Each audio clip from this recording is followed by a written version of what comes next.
আসসালামু আলাইকুম। আমরা আজ আংশিক ভগ্নাংশে টাইপ 3 নিয়ে কথা বলবো এবং এই ভিডিওটা দেখার আগে যদি কেউ আংশিক ভগ্নাংশে আগের ভিডিওগুলো না দেখে থাকো তাহলে আগের ভিডিওগুলো দেখে আসা দরকার। কারণ আমরা এখানে কয়েকটা বেসিক জিনিসপত্র ব্যবহার করব যেগুলো আগে আমরা শিখে আসছি অলরেডি।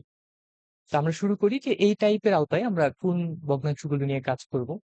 তো প্রথমত ভগ্নাংশটি প্রকৃত হতে হবে এবং আমরা এতদিন পর্যন্ত ঘরে শুধু লিনিয়ার ফ্যাক্টর নিয়ে কাজ করছি। আজকে এই প্রথম আমরা কোয়াড্রেটিক ফ্যাক্টরের যে বিষয়গুলো আছে সেই বিষয়গুলোও দেখব। অর্থাৎ আমাদের হরে লিনিয়ার এবং কোয়াড্রেটিক ফ্যাক্টর থাকবে, অথবা এমনও হতে পারে শুধু কোয়াড্রেটিক ফ্যাক্টর দুইটা আছে, এক্ষেত্রে লিনিয়ার ফ্যাক্টর নাও থাকতে পারে। সেক্ষেত্রে আমরা কি করব? তো এখানে আমরা দুইটা উদাহরণ দেখাচ্ছি। এই দুইটা আমরা দেখি আসলে এই দুইটা এই টাইপের মাঝখানে পড়ে কিনা। প্রথমে আমাদের দেখতে হবে ভগ্নাংশটি প্রকৃত কিনা। তো ভগ্নাংশ প্রকৃত কিনা সেটা দেখার জন্য আমাদের প্রথমে যে কাজটা করতে হবে, আমরা দেখবো যে এই যে উপরে সর্বোচ্চ ঘাত এক্স এর, সেটা কত? সেটা হচ্ছে 2। আমরা এই 2টা লিখে ফেললাম, আর নিচে এখানে এক্স সর্বোচ্চ ঘাত হচ্ছে 1, আবার এখানে হচ্ছে 2, এবং এই দুইটা যেহেতু গুণ আকারে আছে, এক্স ইন্টু এক্স স্কোয়ার যদি করি এক্স কিউব হয়। তার মানে এখানে সর্বোচ্চ ঘাত হচ্ছে 1 + 2 3। এটা একটা প্রকৃত ভগ্নাংশ। তার মানে আমাদের এই পাশে যে ভগ্নাংশটা আছে সেটাও একটা প্রকৃত ভগ্নাংশ আমরা বলতে পারি। এরপর দেখি আমাদের নিচের যে ভগ্নাংশটা সেটাও প্রকৃত ভগ্নাংশ কিনা। তো নিচে উপরে হচ্ছে এক্স এর সর্বোচ্চ ঘাত 0। আমি এটা বলছিলাম এর আগের ভিডিওটাতে যে এইখানে এক্স এর সর্বোচ্চ ঘাত কিভাবে 0 হয়। 0 হওয়ার কারণ হচ্ছে আমরা যদি এখানে x⁴ দেই তাহলে কিন্তু আসলে মানের কোনো পরিবর্তন হচ্ছে না। তো x⁴ কোনো কিছুর উপর পাওয়ার 0 মানে হচ্ছে সেটা 1, 7 × 1 মানে হচ্ছে 1। এজন্য এখানে সর্বোচ্চ ঘাত হচ্ছে 0। আর নিচে সর্বোচ্চ ঘাত কত হবে? আমরা বুঝতেই পারতেছি এখানে x+1 এর উপর একটা স্কয়ার আছে। তার মানে x² হবে এখানে 2, আবার এই পাশ থেকেও 2 আসবে একটা, 2 + 2 4। তার মানে এটাও একটা প্রকৃত ভগ্নাংশ, উপরে 0 আর নিচে হচ্ছে 4। তো আমরা দেখে ফেললাম যে এই দুইটাই প্রকৃত ভগ্নাংশ। এখন সামনে আমরা কিভাবে অ্যাপ্রোচ করব, মানে এখান থেকে আমরা যে সকল ভগ্নাংশগুলোকে পাবো সেগুলো দেখতে কেমন হবে। তো আমি একটু এগুলো লেখার চেষ্টা করি। প্রথমত এই যে এইখানে x-1 এটা একটা লিনিয়ার ফ্যাক্টর। তো এটা নিয়ে কাজ করার কোনো প্রয়োজন নাই, খুব বেশি কিছু করার প্রয়োজন নাই। x-1, এবং আমরা স্বাভাবিকভাবে যে জিনিসগুলো লিখি x-1 এরকম একটা লিনিয়ার ফ্যাক্টর থাকলে উপরে একটা কনস্ট্যান্ট প্লাস আরেকটা হচ্ছে x² + 2। এখন এই x² + 2 এটা কিন্তু একটা কোয়াড্রেটিক ফ্যাক্টর। এখন কোয়াড্রেটিক ফ্যাক্টরের জন্য কি আমরা উপরে সরাসরি b দিয়ে দিব, নাকি b দিলে ভুল হবে? তো উত্তরটি হচ্ছে আমরা এখানে সরাসরি b দিতে পারবো না। তাহলে আমাদের কি করতে হবে? আমাদের যে জিনিসটা করতে হবে, এখানে একটা x যুক্ত অংশ রাখতে হবে, যেহেতু এখানে পাওয়ার 2। নিচে যে আমরা ভগ্নাংশটি লিখছি এখানে x এর সর্বোচ্চ পাওয়ার হচ্ছে 2, 2 এর থেকে কম হচ্ছে 1। তাহলে x এর উপর একটা পাওয়ার হচ্ছে 1 দিব। এরপর x এর উপর পাওয়ার 0 এরকম একটা টার্মও থাকবে। সু এখানে যত, মানে এটার পাওয়ার যত, মেক্সিমাম পাওয়ার যত, তার থেকে 1 কম থেকে শুরু করব 0 পর্যন্ত। এখন x এর উপর পাওয়ার 1 দিলে হচ্ছে 1, আর যদি আমি x এর উপর পাওয়ার 0 দেই, এটা আসলে কি বোঝায়? 1। কোন কিছুর উপর পাওয়ার 0 থাকা মানে 1। এখন এভাবেও আসলে রাখা যাবে না। x এর সাথে যে সহগটা সবসময় যে 1 হবে সেটাও আমি নিশ্চিত না। আবার এই ধ্রুবপদ সেটাও যে সবসময় 1 হবে সেটাও আমি নিশ্চিত না। তাহলে এখানে একটা অজানা কিছু একটা দিতে হবে, যেটা হচ্ছে b। আবার এই 1 এর জায়গায়ও আমি 1 দিতে পারবো না। এখানে একটা অজানা কনস্ট্যান্ট হিসেবে c দিতে হবে। তারপরে আমাদের যে কাজগুলো করার সেগুলো আমরা করব। মানে এখানে যে a, b এবং c এগুলো আমরা বের করব। তাহলে এটার ক্ষেত্রে দেখি আমরা এই ক্ষেত্রে কি ধরতে পারি। এক্ষেত্রে যে জিনিসটা ধরতে পারি সেটা হচ্ছে, প্রথমে দেখো এটা একটা লিনিয়ার ফ্যাক্টর। তো লিনিয়ার ফ্যাক্টরের জন্য আমাদের নরমালি আমরা যেভাবে লিখি সেটা, এবং লিনিয়ার ফ্যাক্টর কিন্তু দেখো পুনরাবৃত্তি হয়েছে। তার মানে একবার হচ্ছে আমাকে x+1 দিতে হবে, আরেকবার x+1 হোল স্কয়ার দিতে হবে। একবার দিতে হবে x+1, এখানে একটা প্লাস, আরেকবার দিতে হবে x+1 হোল স্কয়ার। যেহেতু পুনরাবৃত্তি হয়েছে, এবং লিনিয়ার ফ্যাক্টরের জন্য আমাদের কোনো কিছু করতে হয় না। এইখানে এ, এইখানে বি। এরপর আরেকটা কোয়াড্রেটিক ফ্যাক্টর আমাদের এখানে পাচ্ছি, সেটা হচ্ছে এক্স স্কোয়ার মাইনাস টু। তাহলে এটাও আমি একবার লিখবো, এক্স স্কোয়ার মাইনাস টু। এরপর কি হবে, এইখানে সি এক্স, যেহেতু আমি এ এবং বি ব্যবহার করে ফেলছি, আমি এখন সি এক্স প্লাস ডি লিখবো। আমার মনে হয় আমরা কি ধরবো এরকম কোয়াড্রেটিক ফ্যাক্টর থাকলে সেই জিনিসটা পরিষ্কার হয়ে গেছে। তো আরেকটা জিনিস এখানে বলে নেওয়া দরকার, যদি এই কোয়াড্রেটিক ফ্যাক্টরের উপর পাওয়ার হিসেবে টু কিংবা থ্রি কিংবা ফোর থাকে, ওয়ান থেকে বেশি যদি থাকে, তাহলে আমরা কি করব? তাহলে আমরা নর্মাল নিয়মে করে ফেলতে পারি যে আমরা যখন এই যে একটা লিনিয়ার ফ্যাক্টরের পুনরাবৃত্তি দেখছিলাম, পাওয়ার যখন ওয়ান থেকে অন্য কিছু ছিল, তখন আমরা কি করছিলাম, একবার পাওয়ার ওয়ান দিয়ে লিখছিলাম, এরপর পাওয়ার টু দিয়ে লিখছিলাম, থ্রি দিয়ে লিখছিলাম, মানে এখানে যতগুলা পর্যন্ত থাকতে পারে আমরা ততগুলা পর্যন্ত লিখছিলাম না? এই কোয়াড্রেটিক ফ্যাক্টরের ক্ষেত্রেও আমরা একই কাজ করব। অর্থাৎ এখানে এক্স স্কোয়ার মাইনাস টুটা আমি লিখবো, এর উপরে হচ্ছে স্কোয়ার দেব। এখন এখানে এ বি সি ডি এগুলো ব্যবহার করে ফেলছি, তাহলে আমাদের যে জিনিসটা ব্যবহার করতে হবে ই এক্স প্লাস এফ। পরবর্তীতে আমরা হিসেব করে এই যে এ থেকে এফ পর্যন্ত যেগুলোর মান আমরা জানি না সেগুলো বের করব। এখন আরো যদি এখানে দেওয়া থাকে, ধরো এখানে একটা থ্রি দেওয়া আছে, তাহলে কি হবে? আশা করি এতদিন যারা পার্শিয়াল ফ্র্যাকশনটা একটু পড়ছো তারা ভালোভাবে বুঝতে পারতেছে। এখানে যে জিনিসটা করতে হবে সেটা হচ্ছে x square minus two whole two the power three, আর এখানে এফ পর্যন্ত দিছি জি এক্স প্লাস এইচ, এরকম করে আমরা দিয়ে দিব। তো এই ক্ষেত্রে ক্যালকুলেশনটা অনেক জটিল হয়ে যাবে, আমাদের অনেকগুলো মান বের করতে হবে। তো নর্মালি এই ম্যাথগুলো আসার কথা না কোনো জায়গায়, বা আসলে সেটা অনেক টাইম নিবে আর কি করার জন্য। তো তোমরা এরকম ম্যাথগুলো বাসায় প্র্যাকটিস করতে পারো। তো এখানে তিনটা পাওয়ার না দিয়ে এখানে দুই দিয়ে প্র্যাকটিস করতে পারো। তো আমরা দেখি যে এই ম্যাথগুলো আসলে নর্মালি কিভাবে সলভ করা যায়। আমরা প্রথম ম্যাথটার উদাহরণ দিয়ে হচ্ছে পরবর্তী পেজে দেখাই কিভাবে এই ম্যাথগুলো সলভ করব।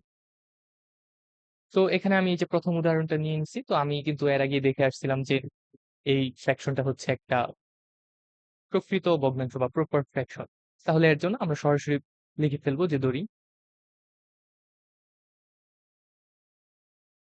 এখানে কি ধরতে হবে, এটাও কিন্তু আমরা এই যে আগের এই পেজ এখানে দেখে আসছি।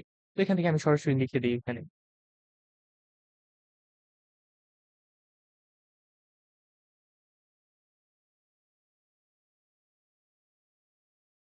তো এই জিনিসটাকে আমরা এইভাবে ধরে নিতে পারি। তারপরের কাজ কি? তারপরের কাজ হচ্ছে আমাদের এই হরটা দিয়ে দুই পাশে হচ্ছে গুণ করে দিব। দুই পাশে গুণ করে দিলে বাম পাশে শুধু থাকবে এই লবের অংশটুকু, তার মানে wise x square minus x, এখানে হবে সাইনটা দিয়ে দিব। আর এখানে এর সাথে কি থাকবে? এক্স মাইনাস ওয়ান, এটা আর এটা কাটাকাটি যাবে, এক্স স্কোয়ার প্লাস টু এটা শুধু থাকবে। এখানে থাকবে এক্স স্কোয়ার প্লাস, এরপর bx প্লাস সি, এখানে কি থাকবে? bx প্লাস সি এর নিচে দেখো এক্স স্কোয়ার প্লাস টু, এখানে এক্স স্কোয়ার প্লাস টু কাটাকাটি যাবে, এক্স মাইনাস ওয়ানটা থাকবে, এক্স মাইনাস ওয়ান। তো আমি এই অংশটুকুকে এক নম্বর সমীকরণ এবং এই অংশটুকুকে দুই নম্বর সমীকরণ দিয়ে রাখি। এই সমীকরণ থেকে তাহলে আমরা কি করতে পারি? এই জিনিসটা এর আগে বলছিলাম যে আমরা যেই ফ্যাক্টর গুলো পাবো হরের, সেই ফ্যাক্টর গুলোকে জিরো ধরে এক্স এর যে মানটা হয় সেটা এখানে বসাবো। তো এখানে এই যে একটা ফ্যাক্টর আছে x minus one, x minus one, এটাকে যদি আমি কখনো জিরো ধরি, তাহলে এক্স এর যে মানটা আসে সেটা হচ্ছে প্লাস ওয়ান। তাহলে আমি এই দুই নম্বর সমীকরণে প্লাস ওয়ানের এক্স সমান প্লাস ওয়ান বসাই দিতে পারি। বসাই দেওয়ার পরে যে জিনিসটা আসবে সেখান থেকে আমরা একটা যে কোনো একটা রাশি, একটা অজানা সংখ্যার মান বের করে ফেলতে পারবো, এ বি সি বা অন্য কোনো একটা।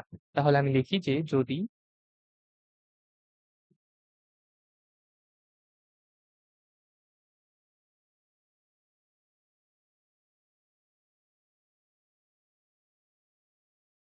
X is equal to one হয়, তবে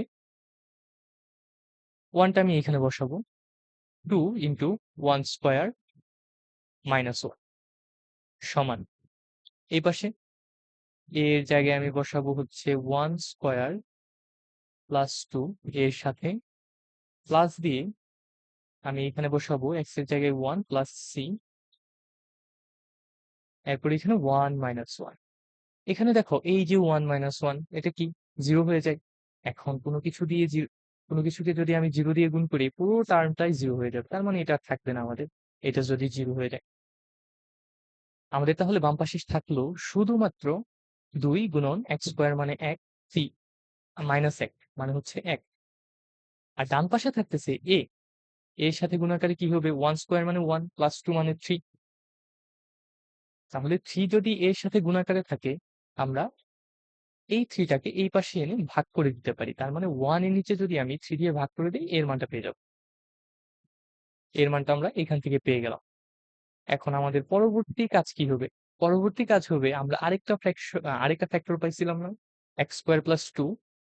দেখো তো এই এক্স স্কোয়ার প্লাস 2 কেও যদি আমরা সমান এই শূন্য ধরি, এক্স স্কোয়ার প্লাস এটাকেও শূন্য ধরলাম, তাহলে আমরা কি শিখছিলাম যে এইখান থেকে এক্স এর যে মানটা পাবো এই মানটা এখানে বসাবো, দেখি কি হয়। তাহলে x square is equal two minus 2। দেখো তো কোনো কিছুর উপর স্কোয়ার করলে সেটাকে নেগেটিভ হইতে পারে? হইতে পারে না, তার মানে এইভাবে আমরা কাজটা করতে পারবো না।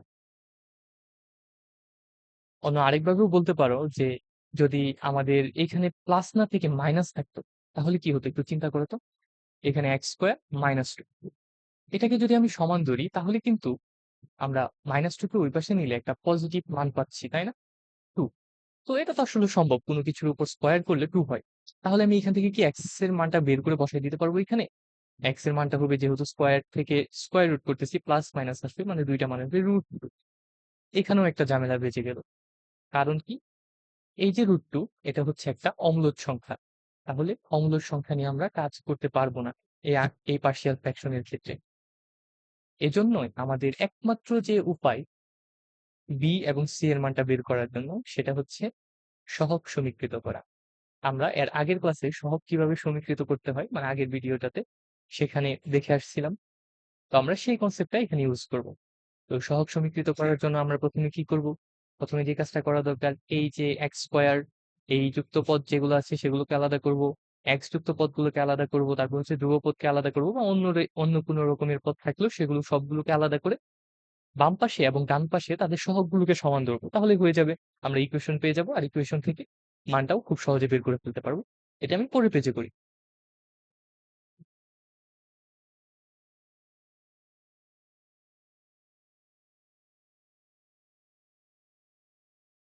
তো আমি 2 নাম্বার সমীকরণটাকে আবার এখানে লিখলাম। আমাদের সহগ সমীকৃত করার জন্য সবগুলোকে একটা সুন্দর ফরম্যাটে আনা দরকার, নইলে একটু সমস্যা হয়ে যায়। এখানে এ দিয়ে গুণ করে দিতে পারি আমি, তাহলে এখানে থাকবে হচ্ছে এ এক্স স্কোয়ার প্লাস 2a। আবার এখানে কিন্তু আমরা গুণ করতে পারি, তাহলে প্রথমে আমি বি এক্স কে এই পুরোটাকে গুণ করে ফেলি। বি এক্স দিয়ে এক্স কে গুণ করলে b x square, b x দিয়ে যদি মাইনাস কে গুণ করি মাইনাস বি এক্স, এরপর সি দিয়ে যদি আমরা আবার গুণ করি সি এক্স, আবার মাইনাস 1 কে গুণ করলে মাইনাস। এখন আমাদের কাজ হচ্ছে এক্স স্কোয়ার যুক্ত পদগুলোকে আলাদা করে সেখান থেকে এক্স স্কোয়ারটাকে কমন নিয়ে নেওয়া। এখানে এক্স স্কোয়ার আছে হচ্ছে এই যে এ এক্স স্কোয়ার, এরপর হচ্ছে বি এক্স স্কোয়ার, তাহলে এখান থেকে আমরা পাবো এ, বি এক্স স্কোয়ার থেকে আমরা পাবো বি এক্স স্কোয়ার। আবার এক্স যুক্ত পদ কোনগুলো আছে এই যে মাইনাস বি প্লাস, তাহলে আমি আবার যদি এক্স কমন নেই একটা মাইনাস বি পাবো আর একটা প্লাস সি পাবো, এখানে গুণাকার এক্স। এরপর হচ্ছে আমাদের ধ্রুবপদ, ধ্রুবপদ হচ্ছে 2a মাইনাস সি। এটা হচ্ছে আমাদের আরেকটা সমীকরণ হিসাবে আমরা লিখতে পারি 3 নাম্বার। এখন এখান থেকে আমাদের কাজ হচ্ছে আমরা সহগ সমীকৃত করে ফেলবো, যেহেতু আমরা দুইটার মান জানি না বি এবং সি। তাহলে বি এবং সি যেখানে আছে সেই সহগগুলো সমীকৃত করব এবং টোটাল 2বার সমীকৃত করলেই হচ্ছে আমরা বি এবং সি এর মান পেয়ে যাব। তাহলে দেখো এখানে বি আছে, এখানে বি সি দুইটাই আছে, এখানে আবার সি আছে, তাহলে এখান থেকে যে কোনো দুইটাকে সমীকৃত করলে আমরা পেয়ে যাবো। যেমন আমরা এক্স স্কোয়ারের সহগকে সমীকৃত করতে পারি, তাহলে যদি আমি লিখি এক্স স্কোয়ারের সহগ সমীকৃত করে পাই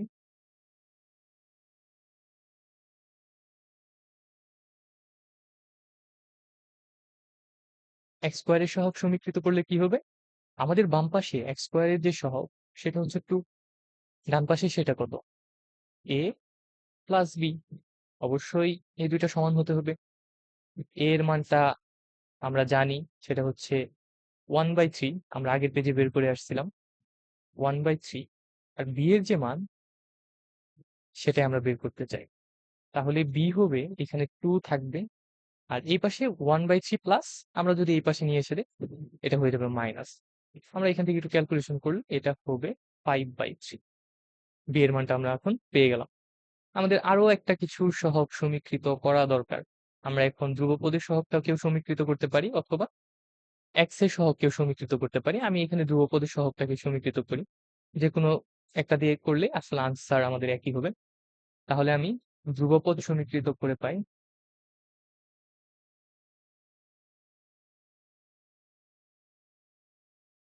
যদি ধ্রুবপদটাকে সমীকৃত করি তাহলে আমাদের বাম পাশে কি আসলে ধ্রুবপদ আদৌ এক্সিস্ট করে? এক্সিস্ট করে না। তার মানে বাম পাশে আমাদের ধ্রুবপদ হচ্ছে 0, কিন্তু ডান পাশে কিছু একটা এখানে আছে, সেটা হচ্ছে 2a মাইনাস সি। আমাদের এর মানটা আমরা জানি, তো এখান থেকে সি এর মানটা বের করে ফেলতে পারবো। মাইনাস সি কে যদি আমরা এই পাশে আনি, plus c is equal to 2a। তাহলে আমরা এখান থেকে সি এর যে মানটা বের করে ফেলতে পারবো 2, এর মান হচ্ছে 1/3, 2/3। আমাদের এর মান দরকার ছিল, বি এর মান দরকার ছিল, সি এর মান দরকার ছিল। আমরা শুধু এখন এই জিনিসটাকে এইখানে বসায় দিব, তাহলে আমাদের আনসারটা পেয়ে যাবো, তাই না? 1 নম্বরে আমি এটা অপর একটা পেজে করে দিই।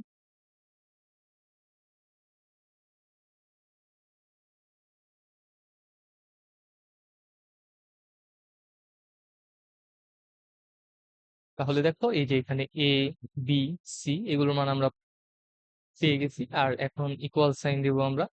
এ এর মান 1/3 ছিল, 1/3। বি এর মান ছিল 5/3, এর সাথে একটা এক্স গুণ আকারে আছে এক। আর সি এর যে মানটা ছিল সেটা হচ্ছে 2/3। দেখতে একটু খারাপ লাগতেছে, তো আমরা চাইলে এরকমও করে দিতে পারি যে এইখানে এই তিনটা নিচে গুণ করে দিতে পারি, এটা আসলে একই জিনিস বোঝায়, x-1, আর উপরে থাকবে হচ্ছে 1। আবার এখানেও যদি আমি লসাগু নিই তো কি হয়, এই উপরের অংশটুকু লসাগু নিলে হচ্ছে 3, উপরের অংশটুকু লসাগু নিলে হচ্ছে 3 হয়। তাহলে এখানে 5x+2, x square minus x square plus 2টা নিচে থাকে, তো এই নিচের 3টাকে আমরা আবার নিচে দিয়ে দিতে পারি। আমি এই লাইনে দিয়ে দিই, আর নতুন করে লিখবো না।